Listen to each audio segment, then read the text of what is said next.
S'agissant donc de ce sujet sur la dissolution, mon collègue du Sénat et moi-même, nous lui avons rappelé la ratio legis de l'article 148.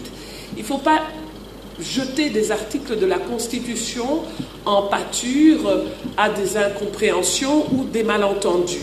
L'article 148 parle bien de dissolution de l'Assemblée nationale, mais dans des cas précis. Il y a des conditionnalités. Il faut qu'il y ait une crise persistante entre le gouvernement et la Chambre basse du Parlement, ce qui pour l'heure n'est pas le cas puisque les programmes du gouvernement et le budget ont été votés au-delà de notre propre majorité parlementaire. Donc, sérénité en ce qui concerne le dialogue entre institutions. Par ailleurs, selon le prescrit de cet article, le président de la République est invité, dans le cas de cette crise, à consulter le Premier ministre, le président de l'Assemblée nationale et le président du Sénat.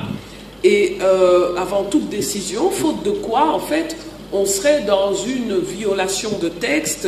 Et la violation de texte est régie, en fait, par l'article 165 de la Constitution, qui dit que toute personne qui méconnaît notre loi fondamentale peut être exposée au cas de haute trahison pour violation intentionnelle de la Constitution. Je ne cite que les articles, je ne prends pas position, mais il me semble important de rappeler à tous que n'est pas juriste qui veut, et donc nous devons être très prudents par rapport à nos opinions publiques, par rapport à nos citoyens du monde rural, quand nous, à Kinshasa, nous traitons ou nous évoquons des textes constitutionnels.